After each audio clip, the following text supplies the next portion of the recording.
with Gaurav Agarwal, the Chief Wellness Executive and Vice President of Northwestern Medicine. Gaurav, thank you for joining us today.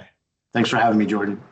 For those who don't know, Northwestern Medicine is a health system headquartered in Chicago, Illinois, with 2,700 inpatient beds, 11,000 providers, 41,000 employees across 11 hospitals and other ancillary facilities. Appreciate you joining us on the show today. We have a lot to talk about. Now, as a Chief Wellness Executive and VP, you have a lot of work to do to hit some key metrics that the organization is looking at hitting. Now, many of our listeners also are interested in reducing burnout, improving retention, reducing attrition, improving recruitment efforts. So I'd like you to give us an overview of both your Scholars of Wellness program and explain what that is. And then we're going to dive into how you actually manage your interventions with your data analytics platform. So Gaurav, as many people know you, G, would you please enlighten our listeners? What are you up to? How are you reducing burnout? Thanks, Jordan. For us, there's a framework that all of this fits into, and I think that's important to know. The idea for us is how do we create better work environments so that promote well-being? And that's really important because when we talk about well-being, there's lots of different avenues. People talk a lot about resilience, et cetera. But our singular focus, our laser focus is on how do we create better work environments so that people do not experience distress in the first place. And so with that premise in mind, we have to understand what design elements, what operational elements are responsible to either promote health or promote burnout or other poor well-being. And we call that work determinants of well-being. Those design elements that either promote well-being we call work determinants of well-being. Mm-hmm. And so because my scope spans the entire workforce, both clinical and non-clinical, the idea was what sorts of things matter to various different job families. So for instance, I used to start, my focus was only at physicians initially, and then it expanded. And when it expanded, it wasn't, I didn't think it was going to be right to just take our physician playbook and apply it to now nurses or our environmental service workers. I didn't feel like the interventions would land correctly. And so for us, we had to figure out what was going to be our mechanism to scale interventions that mattered to individual work families. And so our flagship program that you mentioned is called the Scholars of Wellness. The idea behind this is that the folks that do the work, the frontline folks, know how to do their work best and know what the pain points are, know what those work determinants of well-being are, and how we might improve them. What they don't know is sort of how organizational change happens. They don't know the well-being science very well when they go into the program, and they don't know how project management occurs at a local institution. And so a lot of times you'll hear clinicians say, oh, I don't know why they just don't fix this one thing. I would fix this like that. And the truth is that's not how organizations get fixed. And so for us, what we had to do was make sure that we train these individuals in the wellness science, the process improvement, project management science, and the change management science. So that they can then take ideas that they have that are pain points for folks in their local environments and start to improve them.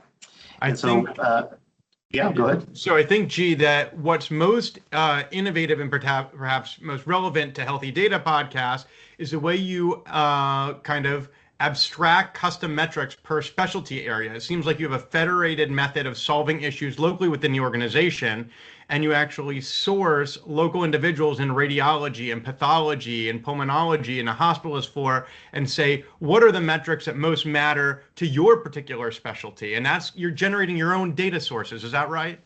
That's right. And the other thing I would add is we're generating complete data sources. So for instance, if I send someone an email or the pathology department an email, at best, I'm going to get a 30% response rate, at best. But when one of their fellow colleagues sends out a survey or a focus group request or any other sort of data request, some of the response rates we get are 70, 80, 90% response rates. And so we can trust the data far more because it's complete data. Otherwise, there's a real risk that a lot of the data the well-being folks around the country are using are incomplete. 40-50% response rates. Well, what are the other 50% feeling and thinking? Are we sure we know and can extrapolate based on the 50% that responded to our data sources? So, G, I think what I hear you saying is that it's not necessarily, at least in this example, a tech problem. It's a social engineering problem. And the idea is you need, in order to get valid data that people trust, you need to get clinical buy-in. In order to get clinical buy-in, it's all about leveraging the right kinds of organization, the people within the organization in order to get that response rate so that you have valid data that clinical leaders trust from their colleagues. Is that right? That's exactly right. That's exactly right. Excellent. And so, you spoke about one getting actually, you know what? Let's take a concrete example. Can you speak about one particular area of the organization, could be radiology or another specialty, and just give us a 3-minute anecdote about particular metrics that you received that are valuable to that area? Sure. I'll give you an anesthesiology project that we just worked on. Anesthesiology is a very, very tough field right now from a recruitment, retention, satisfaction standpoint. And our scholar highlighted that, they signed up for anesthesiology knowing that the hours are tough. Mm-hmm. It's not like they expected a 9-to-5 Monday through Friday job. But what's also true is that those hours have started to become far less predictable. And so she said, you can't just look at our shifts. You have to look at when the shift was supposed to start and stop, and then when do we actually leave the hospital? And the reason that's important is because the time card isn't getting it right. We're not able to leave when we thought we were going to leave, which has huge downstream implications in terms of the conflict that's being created at home. If I told my kid I was going to come home at 6 to go to their game, and now I'm not there, that's a whole lot of conflict. And what we found was that we were able to see who was actually leaving on time. And when they didn't leave on time, it was causing the exact conflicts this scholar had hypothesized would occur. And then when they had those conflicts, those were the exact people that were experiencing the most burnout, were telling us that they were going to reduce their hours, or telling us that they were frankly going to leave. And so it was this very elegant, beautiful data point that someone like me sitting from where I do would have no idea where I should be looking for that data, where she was able to pinpoint that this is actually the data point that matters the most. I really appreciate you delving deep into that anesthesiology project. I think that may resonate with many listeners across the country. Just real quick, someone listening to this show right now say, that's amazing. You validated that hypothesis. That resonates. I've heard that. Maybe a CMIO is listening and saying, yes, my clinicians have also said something like this. Have you been able to present the intervention? And how do you, now that you know this is a problem, how do you reduce burnout and help those anesthesiologists leave on time? The power of the program is in most organizations, pilots are doable. When you just say, hey, I'm going to change something and you don't really know how it's going to work, it's tough. And so the power of this was once we presented the data very clearly, that this is a very causal link you're seeing, then people were open to saying, well, let's do a 2-month pilot. Let's do a 2-month pilot where we have what's called a relief attending. A relief attending comes in at a set time when you were supposed to get off shift and relieves you of your duties. So you know that when the shift was supposed to end, you are going to leave because someone can take over your case. And so they implemented this relief attending. And what was interesting is that when you asked the anesthesiologist, how many days a week would you like a relief attending? Probably to no surprise, everyone said every day. Yeah. But when we looked at the data and we said, how many days a week does it take to, at least on the well-being front, make the difference? It was 4 days a week. The folks that had work relief attending for 4 days a week or more were not having those work-home conflicts at a rate that was sufficient enough to cause enough conflict, enough burnout. So if we had to choose, and sometimes you have to make these choices in life, 4 days was going to give you enough, even though obviously everybody wanted somebody to relieve them every single day. And so that's the kind of thing that really resonates with organizations, that we're being efficient and thoughtful with our resources, not just more is better. G, I appreciate your answer to my question about that intervention with the pilot and the relief attending. I do want to get to the data analytics platform portion of the conversation, but one more question before we do. Some listeners who are from the clinical space may say, that sounds fantastic. My anesthesiologist is supposed to get off at 7 a.m. and should be home to get the kids ready for school. And that's great. But what if they're in the middle of surgery or they're in the OR, or what if there's a handoff? Like maybe the relief attending starts at 7, but it takes 25, 40 minutes for me to do a handoff because there's some complex cases coming up. I still can't get out on time. So do you have the relief attending come at like 6 a.m.? How do you handle the handoff and also like I'm in the OR and I can't do anything? I would say that I'm probably not the expert on the ways the anesthesiologists have operationalized the relief attending, but I would say that we all know what a handoff looks like, and you sort of build that in to what it's going to take to have a clean handoff, and or you build that into the predictability of when I'm going to get home. If you sort of know that the handoff might take 30 minutes, and so now I'm comfortable telling my family I'm going to add that 30 minutes in, and I'll know what time I'll get home. That is far more predictable than I have no idea when the surgery is going to end, and I obviously can't leave until the surgery ends. Reliability, that's a real big takeaway for our listeners. Now let's transition to the data analytics platform. First, I'd like to allow you, can you mention the coal mine metaphor, please? I think that would resonate. So my dad was a coal miner. And so the idea was that a lot of us are familiar with the canary in the coal mine. They took the canaries down there. If the air was toxic, the canary would die first. Mm-hmm. That would be the warning sign for the coal miners to get out of the coal mine. Mm-hmm. And the story I had heard was actually that the canaries were viewed as pets by the coal miners. So they created this thing called a canary resuscitator, where if the canary passed out, they would put it in the canary resuscitator, pump it full of oxygen, the canary would live, and everyone would get to leave the coal mine.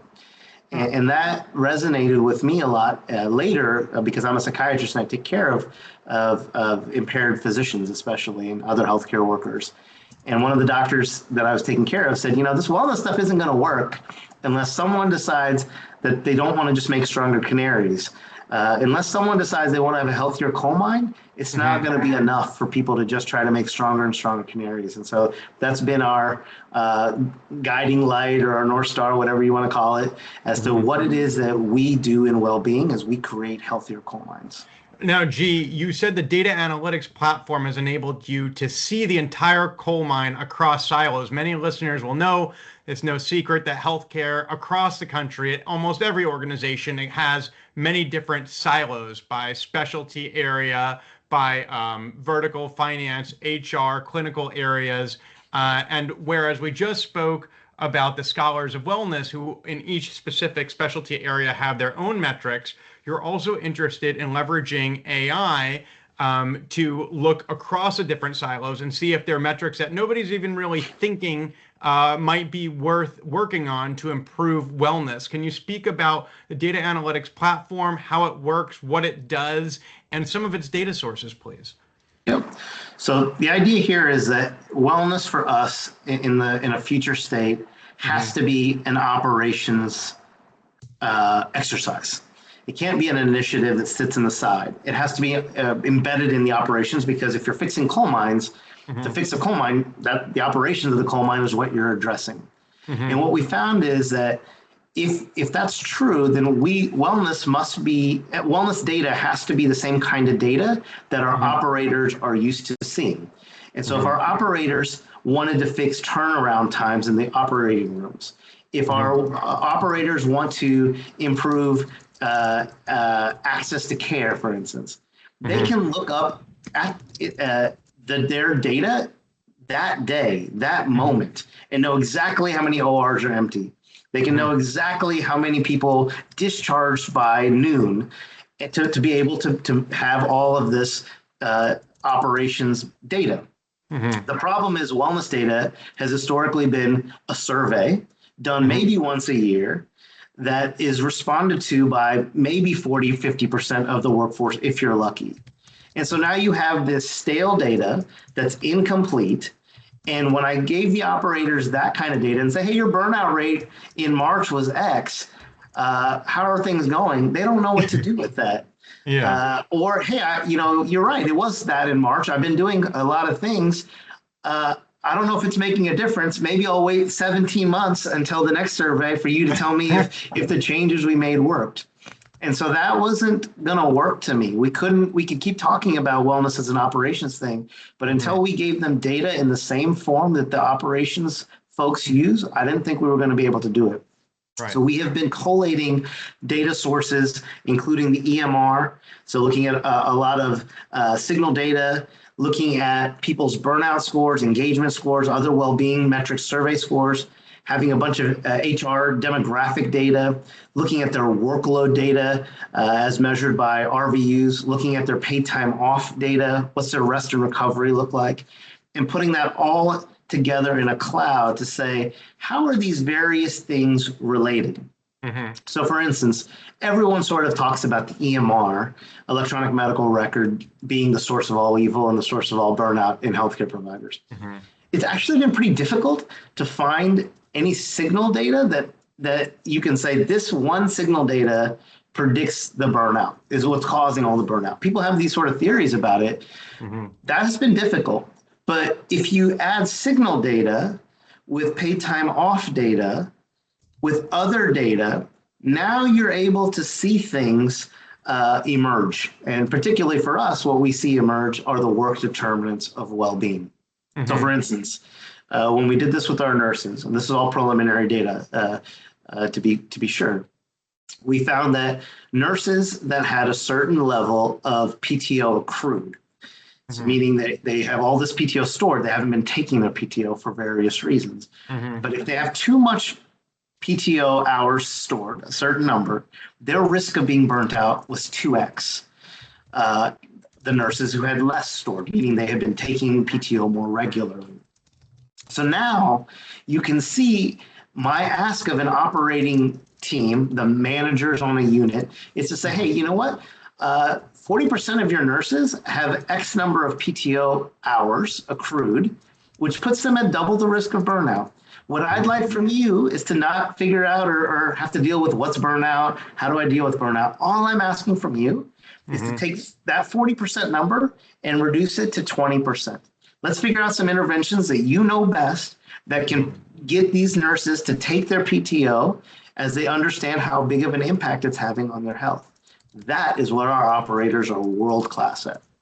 That is how they know how to use data and effectively move the needle. You know, I'm going to mention an analogy that may be a little bit outside the box for some of our listeners. I come from a political world, and some people may remember that the Speaker of the House of Representatives in the 1980s is a man named Tip O'Neill, I think, and he had a famous expression that said, all politics is local. And I feel like that may ring true at Northwestern Medicine.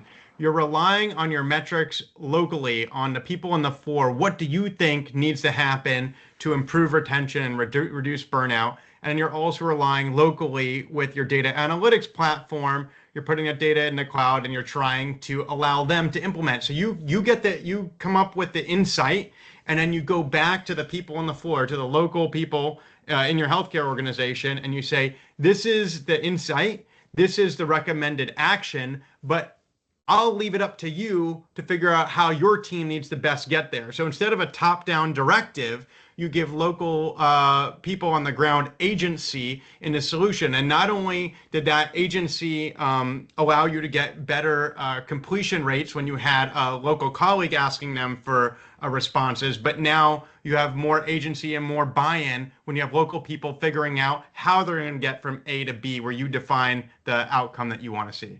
That's exactly right. And you know, what we say is we centralized the approach to decentralize the action, right? Because I do think the top-down, heavy-handed approach won't work. We'll just get it wrong, to be honest with you. And so this really allows people to say, you know, we have to solve these problems differently at a small community hospital compared to our large academic medical center. The solution isn't going to be the same. Now, having said all of that, if the problem, once they try to solve it, they can't solve it because there's a larger systems issue, then that's where someone like my role can be important. Where having a seat at the table at the executive level can say, okay, we've tried all of these things to move the needle on this PTO problem, but the real reason we can't take PTO is when our staff asks for PTO and we're not staffed appropriately, then I can't give them the time off because someone's got to take care of our patients. Now it's a central problem. Right. Now it's a central problem to say, hey, what are we doing around our staffing models that isn't allowing people to take the PTO that is their rightful benefit? So, we are somewhat approaching the end of this podcast episode. Now, again, it is Healthy Data Podcast, so I would be remiss if I didn't raise the question of how do you aggregate, normalize, and deduplicate these various data sources? You're identifying new data metrics. You're bringing in data from HR systems. You're putting it in Databricks and Azure. You're getting data on PTO. You're getting data on attrition. You're getting all kinds of data from across the organization. How are you reconciling and integrating all of that data? So, and again, I want to be clear, this is a very preliminary work, and what we're trying to do is work with our medical social science teams to help validate that the data isn't junk, right? So our data says, hey, this is what we think we're seeing. Now we're beginning to go into local areas, doing qualitative interviews to say, this is what our data shows. Is this the real lived experience for folks? Is this data have face validity? And you know, because I think your point is well taken, and what we have found, frankly, over the last 2 years is this data isn't as easy as just putting it together. It's dirty, it's messy, and if you oversimplify it, the chances that you know, garbage in, garbage out problem is real. And so we are beginning to see if it is valid data and if it's actionable data, and hopefully so far things have been looking pretty good on that front. And you mentioned the phrase, and this is very popular among health systems across the country, I want real-time operational data. I don't want an 18-month lag, a 12-month lag, whatever. So a lot of people are thinking about FHIR repositories in the cloud in order to get that data in real time. Are you leveraging any of those sorts of technologies in order to get real-time data? How are you facilitating that real-time data access? I've got really good data analysts that help me make sure that, you know, for the things that are real time. So certain things, you know, as I said, we have the survey data in this model that is only asked once every whatever year it is. But there's other data that such as PTO accrual that the way they've created this database is live and basically updates on a weekly level, even a daily level, to say what are the current PTO accruals we're seeing for our nurses across the system, and that automatically refreshes in real time. Any final thoughts, G, to our listeners? Any recommendations? I'm sure many of the issues that you've raised today resonate with listeners to Healthy Data Podcast. If they're intrigued and want to learn more, maybe they want to kind of put some of your ideas into practice in their own organization, what would you advise them, or even what would you advise yourself in 2024, you know, a few years ago when you were earlier in this process? I will say we've published our methodology for how we created this data analytics team in the Rhode Island Journal. It's worth looking up so you can kind of see our process. We've tried to be very transparent on what we're trying to do. So if folks are interested in recreating that model, I think our publication is out there. I think for me, I am very interested in moving towards this model of objectivity around wellness. I think it'll be taken seriously. Obviously, during the pandemic, everyone cared about wellness because it was pretty obvious. As we move forward, it is going to take data to remind people how wellness is related to safety, quality, and all the metrics that we care about in healthcare. And it's incumbent upon us to use that data to tell those stories and figure out where we can improve that coal mine. Well, I think there's no better way to end a podcast episode of Healthy Data Podcast than the sentiment of let's use data to tell stories. So for our listeners, this has been Gaurav Agarwal, the Chief Wellness Executive and Vice President of Northwestern Medicine. Gaurav, thank you so much for joining us today. Thank you so much for having me.